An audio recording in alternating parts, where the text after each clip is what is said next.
else, make sure you hit the notification bell in the corner over here to when my new uploads come up, so you know when they come out, so you can be the first to watch it. Also, if you haven't yet, make sure to subscribe to my channel, and also make sure to check out all my social media links in my channel art over here. So yeah, make sure to check them out and enjoy the video. Hello guys, I'm back from Master Creations, and today I'm going to tell you guys my top 10 Disney fairies created not including my own, because my ones will have a bit of an advantage compared to the others. So my favourites include ones like the amazing Pixar fairy, which was put together, as well as ones like Ariel's related to Hercules and stuff like that, which are very interesting. So let's get started. Number 10. My number 10 theory is Nemo never lived. It's a very sad theory, but it could be arguably true, which is why it's my 10th one, because it's very sad. Anyway, so the theory states that, if you look here, it opens to one of the sad scenes because Marlin's wife, Coral, died and all the eggs are eaten by fish, leaving Nemo and Marlin behind. But some people believe that Nemo never survived the attack, and that's just an illusion in Marlin's mind. Trying to like get over the 5 stages of grief from that horrible trauma, and the evidence is the fact that Nemo means nothing, guys. So yeah. Coral.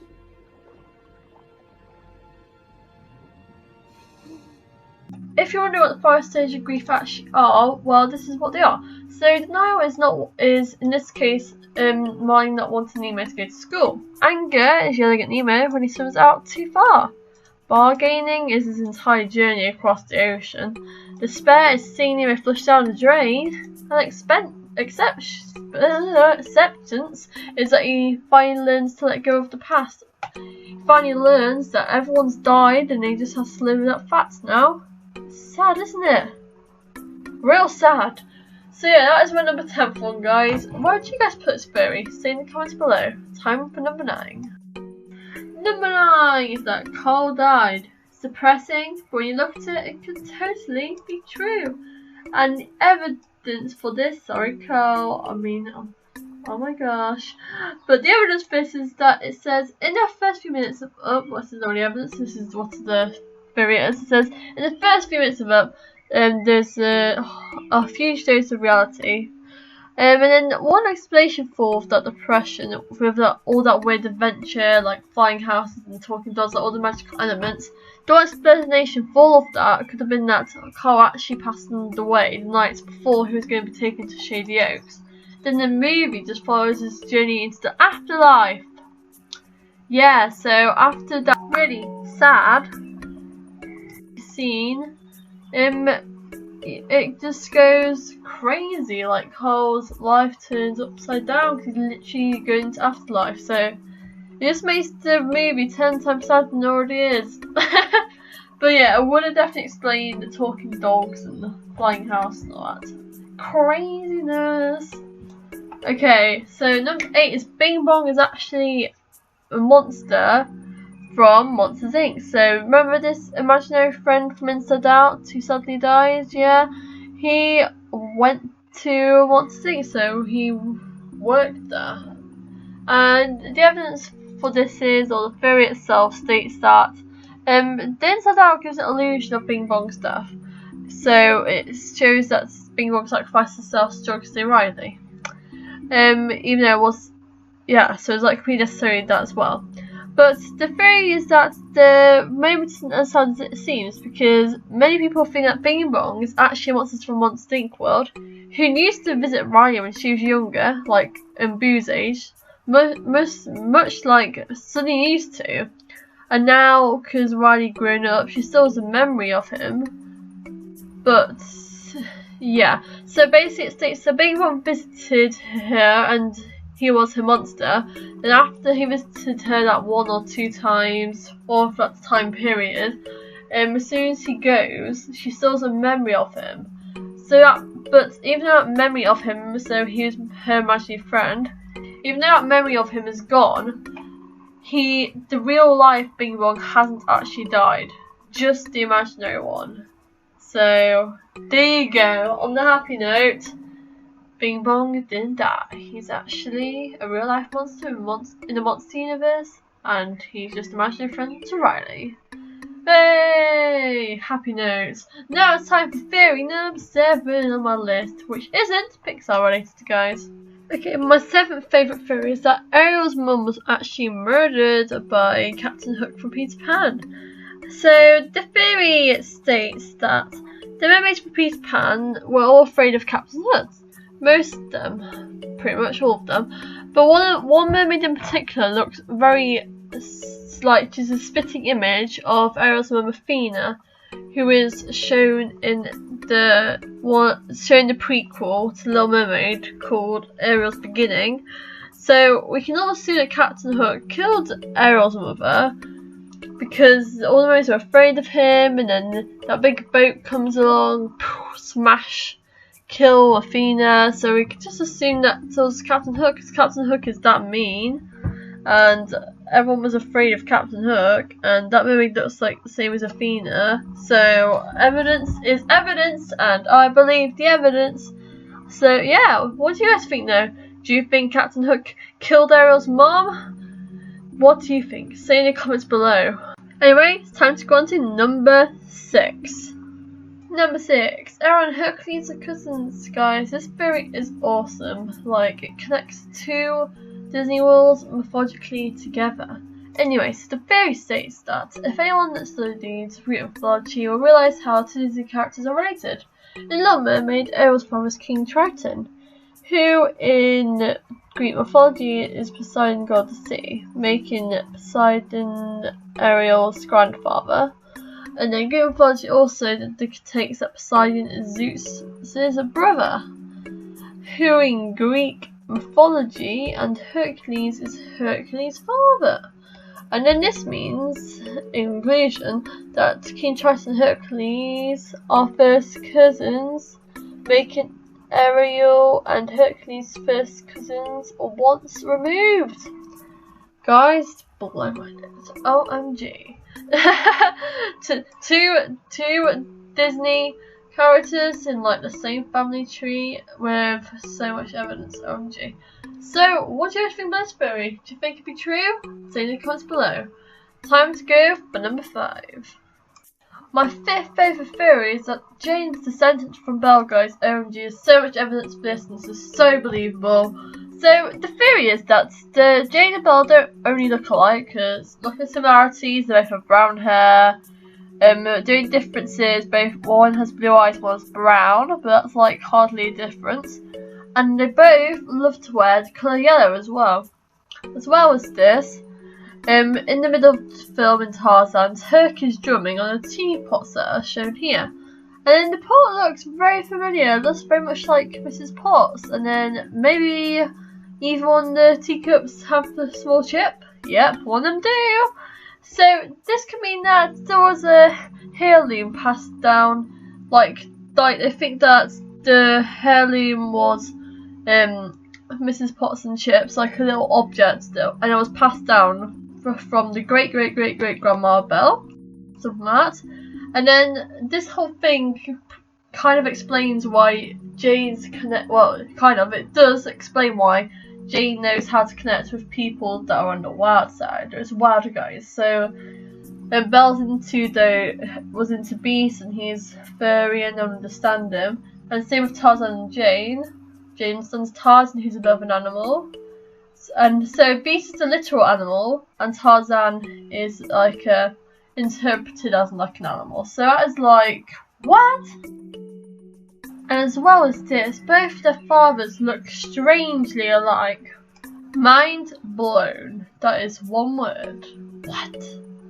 So what do you guys think? Do you guys believe this theory? I totally do 100% believe this theory. OMG, it's so good. Anyway, now let's go on to my 4th favourite Disney theory. Can't wait! Okay guys, we are back to Pixar. My 4th favourite theory is that Boo is the witch from Brave. And theorizer John Negroni, who is like widely known for his he found a Pixar theory basically, guys. And he states that yes, Boo the witch is from Brave, she figures out how to travel in time to find Sully and goes back to what she believes is the source, the Will of the Wisps. They're what started everything. As a witch, she cultivates this magic in an attempt to find Sully by creating doors, going backwards and forwards in time. And then because of that, it suggests why she's so obsessed with bears and stuff. Like, as you can tell in the film, the witch has got a whole store full of bear carvings and stuff. And the reason for this is because Sully looks much like a bear. So obviously by travelling back in time, she was like, well, what's the closest to Sully so we can find out what Sully actually is? Ah, it must be a type of bear. He looks much like a bear. My evidence for this theory also comes from the fact that there is a carving in the witch's shop of Sully, as you can tell here. Like, in a shop for bears, there's a carving that's like Sully. So that must have been like one of the first carvings. So she carved Sully as a memory of him, as she's so annoyed because he's like a BFF and she can't find him, and she just using magic to try to find a way to find him again. It's a really heartwarming story, guys. But yeah, I totally believe this theory. Do you guys believe it? Anyway, time for number 3. Okay, number 3 is Andy's Mum is Emily theory from Disney's Toy Story 2/1. OMG. So much info, so much everything. Oh my god.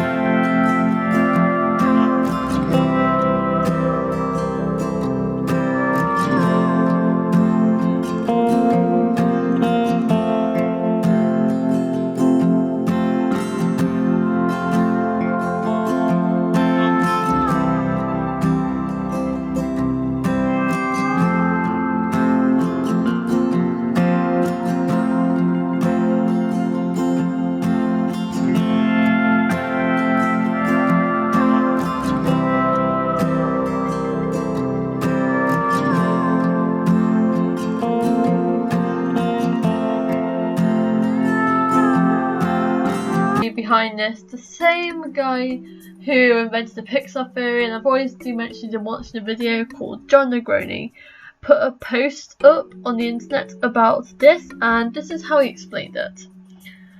So he says that, so for this photo that you've got here, it says that Andy's cowboy hat that he wears frequently in the movies looks like how you guys can see it now. And then this next picture shows you a closer look at it, and it looks different from Woody's. So if let's put it like this: if Woody's Andy's favourite toy and has a cowboy hat, you'd think he'd wear the same hat as Woody's. And it's not a secret that he has a close relationship with Woody either. In fact, in Toy Story 2, his mum mentions that Woody's an old family toy, and when Woody doesn't recall him being a collector's item, a toy made in the 1950s, this is deviant from all the other toys that knew full well where they came from. It's possible he doesn't know he's been in Andy's family for a long time, possibly belonging to his father. But we need more evidence. So, if you look at this next picture of Jessie, which is here, you can see that this hat looks a lot more familiar and similar to Andy's. In fact, it's the same red hat that Andy wears. The only difference is that Jessie's hat has a white lace around the centre.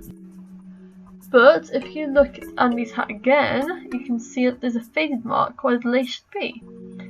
So what do you guys think it is? Well, if you remember the story of Jessie, her own Emily grew up with her the same way as Andy. She was incredibly loved, but Emily eventually gave her away when she grew older. Jessie ended up in storage for a long time, as confirmed by her in the movie, which has a literal panic attack of having to go back. Now, if we look at Emily's room shown in this picture for you guys, you can see that the hat looks very similar to Andy's, except for has the white rim around it.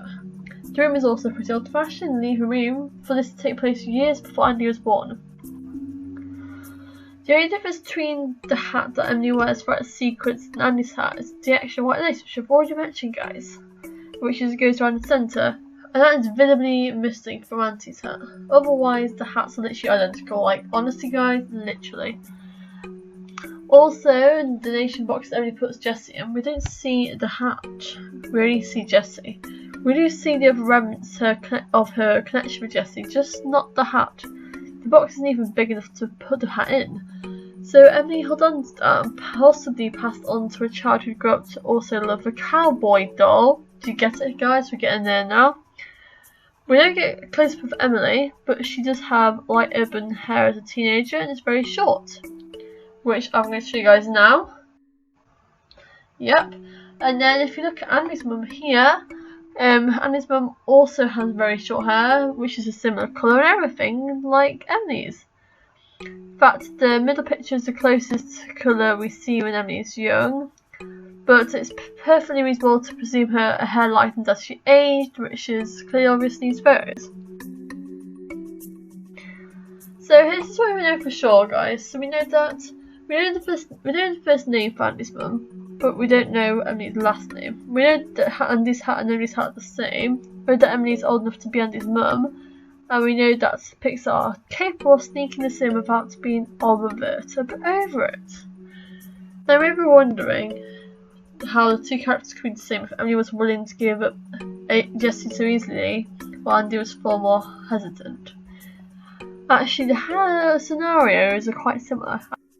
Andy forgot about Woody when he grew up too, despite a strong connection. Andy even gave Woody away, albeit in a different manner than Emily did. In the end, it makes perfect sense that these two co-current stories are so similar because they're related by blood, and it's a freak of destiny that Jessie would one day belong to her owners soon. Though we never got to see the mum's reaction to seeing Jessie again, which I think if they make a Toy Story 4 and they have like reappearances of Jessie and Andy and whatnot, they should like add like an extra scene where it's like his mum going, I mean, I didn't notice that you did have the Jessie doll, like look at a photo or something. Anyway, so she would probably have been indifferent and believed to be a different version of the same toy. Yeah, there's another idea as well, guys. So yeah, that's the theory basically, guys. Like, surely she might not even remember that she needs to have a Jessie doll. You never know, guys, but still, this theory is like, it's got so much evidence, it makes so much sense, honestly, guys. So that's why it's my number 3, my third, that makes more sense, my third favourite Disney / Pixar theory. So it just makes so much sense, like it fits in perfectly, the timelines, the age, the hair, like everything seems so perfect and fitting for this theory to work. So yeah, and hit the like button if you agree with this theory, guys, because I definitely do. It makes so much sense. Number 2 is the Pixar theory. Now, if you guys have not heard of this theory, where have you guys been? This theory states that all the Disney Pixar films are all put together into one big universe, one big timeline. Like, what? But someone called John Negroni, someone I've already mentioned before, who invented this theory, he just makes it so perfect. Like, he fits all the movies in, like, in chronological order, and they just all make so much sense as well. Here's the sort of basic timeline. So it starts with Brave, then Incredibles, Toy Story, then Finding Nemo, Ratatouille, then the second Toy Story, Up, Cars, WALL-E, Bugs Life, Monsters Inc. That's the kind of general timeline for it, although I do have a deeper one into this section. And also, if you guys want to actually get the book, this is the book for it. Like, John Negroni actually had to make a book because the theory was that good. Honestly, amazing, isn't it? Now, films that aren't on the theory yet are Coco, I don't think, because that film's not even out yet. But where I would place it would be, I'll place it after Brave. So, yeah, so the time period right after Brave. So right after medieval times is Coco, because as you can tell from like here, well, for the next post she'll tell more, but Coco, like, he teleports to, like, the realm of the dead and stuff, and there's, like, all this magicness going on, and all these different sort of, like, magical instruments and stuff, and that just sounds an awful lot like the stuff in Brave, so that's why I think it would go down the timeline. Good Dinosaur clearly goes at the beginning before Brave, so this would be the new number 1 at the start of the timeline, because it's a dinosaur.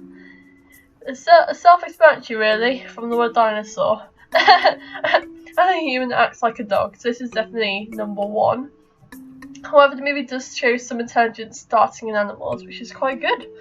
Inside Out, I don't think is actually on it yet, and I would put that because, see, Inside Out's more of a modern movie, like, everything in it is really modern, like, you have technology, and the humans react modernly, they all have jobs and stuff. So I'm like, well, this has got to be after Coco, I'm pretty sure.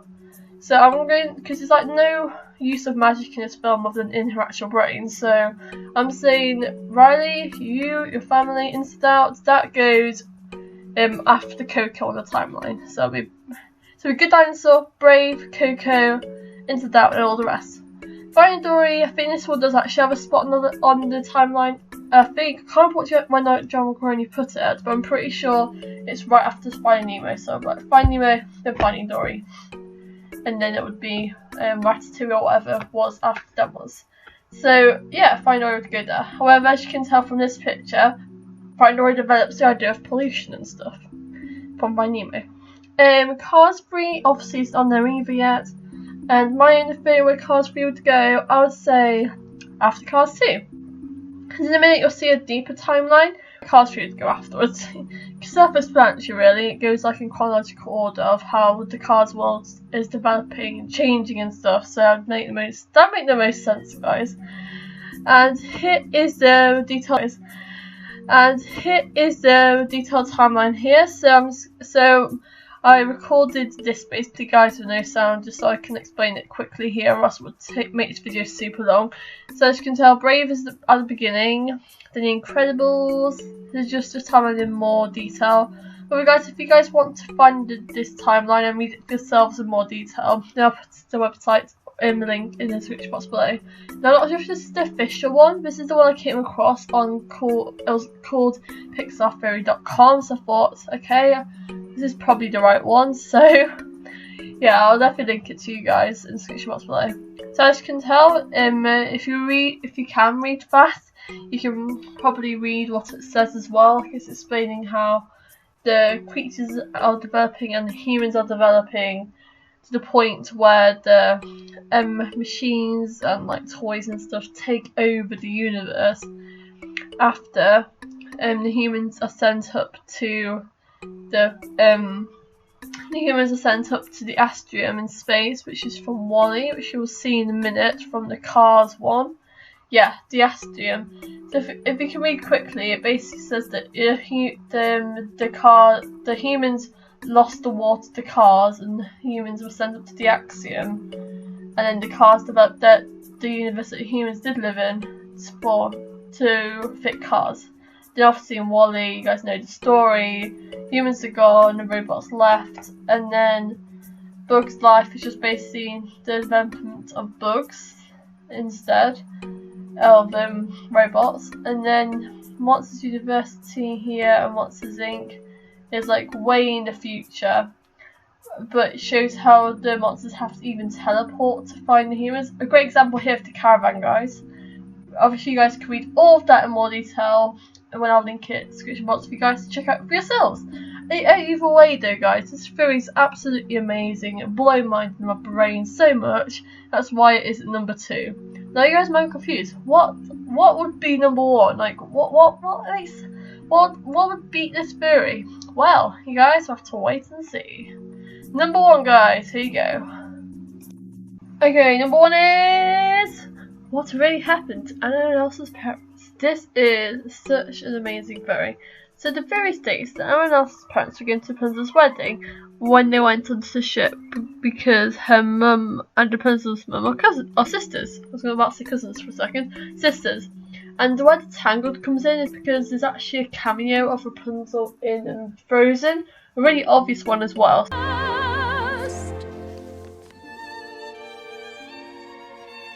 Rapunzel, Yes? don't ever ask to leave this tower. So that really helps this connection here. And then this makes Anna and Elsa and Rapunzel cousins. Yep, that's what I was getting to. And then when the ship sank, it became the ship that Ariel explores Little Mermaid. Makes perfect sense. It's like the same size and the same sort of like stuff on it. And then but that's the Little Mermaid, obviously. But instead of dying, they washed up on an island and had a kid, and he was called Tarzan. So I also have a cousin and have a cousin. I can get these names confused.